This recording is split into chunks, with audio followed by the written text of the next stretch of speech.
Breaking news! Bulo, kutsilyo ng China. Hindi nagpatinag ang Philippine Coast Guard. Samantala, Philippine Coast Guard nag-deploy na ng 2 barko para protektahan ang mga mangingisdang Pilipino sa West Philippine Sea. Ito ang ating tututukan ngayong araw na ito. Saglit lang ito mga kababayan, kaya humanap na ng pwesto. Tara na, umpisahan na natin ito.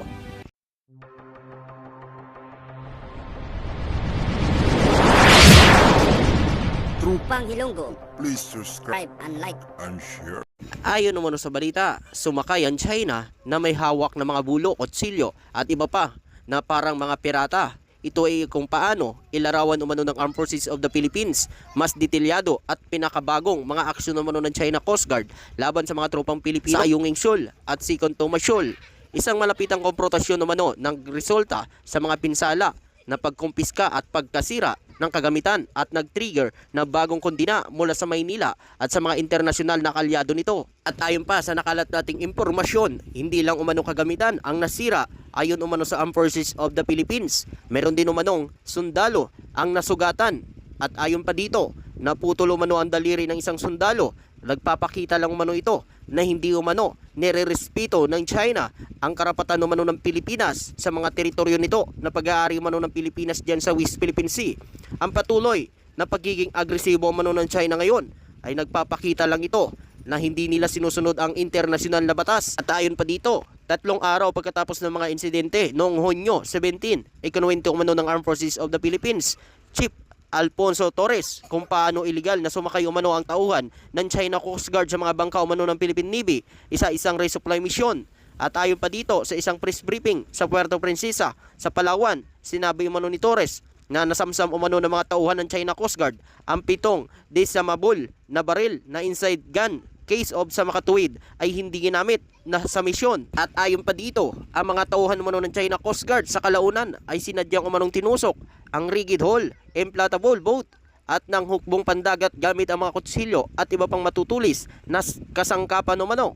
Nagsimula umano ang tension bandang alas 6 ng umaga ng Hunyo 17 na mag-deploy umano ang Armed Forces of the Philippines na mga sasakyang pandagat kabilang umano ang 2 escort ship upang magdala ng mga probisyon sa mga tropang nakatalaga umano sa grounded World War II vessel na BRP Sierra Madre, nagsisilbing outpost umano ng militar ng Pilipinas sa Ayungin Shoal. At ayon pa dito, ang mga pangyayaring ito ay nagdulot ng tensyon sa South China Sea at ito ang unang pagkakataon na naitala ng China Coast Guard ng armado na bulos, sibat at patalim sa kanilang engkwentro sa mga Pilipino sa West Philippine Sea na nangyari ito habang ang mga tropang Pilipino ay walang mga armas na gaya ng mga yon ng China Coast Guard. At ayon pa dito, ito ay isang malubhang pangyayari na nagdulot umano ng pagpapahayag ng kanyang mga reklamo mula sa mga opisyal ng Armed Forces of the Philippines na lumaki umano ng tensyon sa pagitan umano ng Pilipinas at China usapin sa territorial sa South China Sea. Ano kaya ang masasabi ng mga pro-China dito sa patuloy na pagiging agresibo umano ng China sa pangharas umano sa mga barko ng Pilipinas?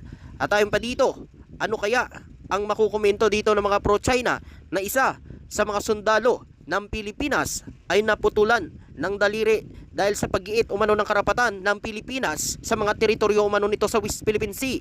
Ano kaya ang masasabi umano ngayon ng mga pro-China na pilit pa rin ipinagtatanggol ang maling gawain umano ng China dyan sa West Philippine Sea? At ayon pa sa nakalat nating impormasyon, ang patuloy umano na pag-aangkin at agresibong aksyon ng China sa South China Sea, lalo na sa West Philippine Sea, ay nagdudulot ng pangamba sa regional stability at tensyon sa complex sa riyon ay maaaring magdulot na hindi pagkaintindihan, pag-away at maging paglalabanan ng mga bansa sa Asia Pasipiko. At ayon pa dito, ang paglabag umano ng China sa international law, partikular na sa UNCLOS, United Nations Convention, Law of the Sea, ay naglilikha ng di pagkaintindihan sa pandaigdigang komunidad.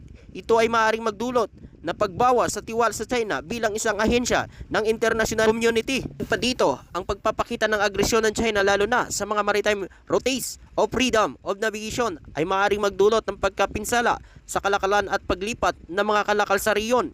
Ito ay maaaring magkaroon ng negatibong epekto sa ekonomiya at kalakaran ng mga bansa sa Asia Pacifico region. At ayon pa dito, ang patuloy na tensyon at agresyon sa West Philippine Sea ay maaaring magdulot na hindi pagkakaintindihan sa pagitan ng mga bansa at maaaring humantong sa hindi inaasahang conflict o escalation ng sitwasyon. Ito ay isang malaking banta at kapayapaan sa seguridad sa riyon. Ang mga agresibong aksyon umano ng China sa West Philippine Sea ay malalim na implikasyon hindi lamang sa Pilipinas kundi sa buong rehiyon ng Asia Pasipiko, at ito ay nagdudulot ng pangamba sa pace at stability sa rehiyon na nagbibigay ng hamon sa diplomatiko relasyon ng mga bansa sa lugar. At ayon pa sa Armed Forces of the Philippines, may mga video na kuha umano na nagpapakita kung paano tinakot umano ng China ang mga tauhan sa pamamagitan ng pagtutok umano ng kanilang mga kutsilyo. At ayon pa dito, nanlaban sila sa gamit umano ng kanilang mga kamay. Anya, tinutukoy umano ang mga Pilipino na pipigilan ang China Coast Guard na tamaan sila ng kanilang mga bulo at machete at iba pa mga blade na armas. At ayon pa dito, kaya hinahangaan ang ating mga sundalo sa kabila ng kawalan ng armas ilang bagay para ipagtanggol ang kanilang sarili laban umano sa China. Nahigitan umano ng mga trupang Pilipino na mga puwersa ang China na dumating umano sa 8 kumpara sa 2 bangka ng Philippine Navy na direktang hinaras. At ayon naman dito, sa ganito umanong ginawa umano ng China, maraming bansa ang nabigay na pagkabahala sa ginawa umanong agresibong aksyon ng China sa mga trupang Pilipino sa West Philippine Sea. Ikaw kababayan, ano ang masasabi mo at makukomento mo dito? At sa iba pang mga balita. Ayon naman sa balita, i-deploy na ng Philippine Coast Guard ang 2 barko nito sa Baho di Masilok sa West Philippine Sea. Ito'y matapos ipag-utos umano ng Philippine Coast Guard Commandant Admiral Ronnie Gaban at pag-deploy nito ng BRP Malapascua at BRP Sindangan sa naturang lugar. Ayon kay Philippine Coast Guard spokesperson Rear Admiral Armando Balilo, layunin umano na naturang deployment na matiyak ang kaligtasan ng mga mangingisdang Pilipino sa lugar. At ayon pa dito, ipinatupad na kasi ng bansang China ang sinasabi nitong trespasser na magdetain umano sa mga dayuhan na lumagpas umano sa mga teritoryo na pag-aari ng China. Subalit, ang hindi lang umano katanggap-tanggap ang sinasabi umano ng China na teritoryo ang Scarborough Shoal na pilit umano inaangkin ng China na teritoryo na pag-aari ng Pilipinas. Yan ay pasok umano sa exclusive economic zone ng Pilipinas at napanulunan na noong 2016.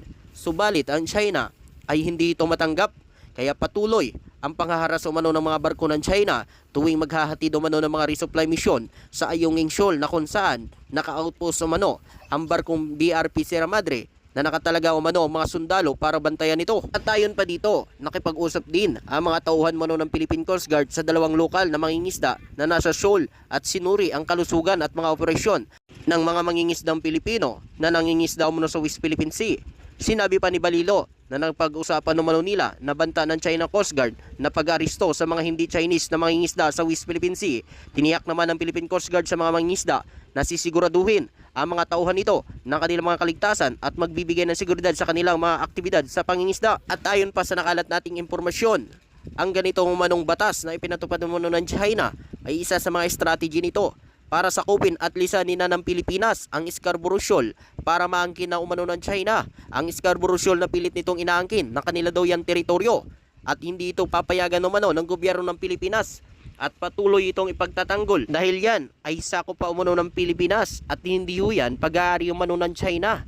Ikaw kababayan, ano ang masasabi mo at makukomento mo dito? Siyempre, hanggang dito na lang. Maraming salamat po sa iyong panunod at pakikinig.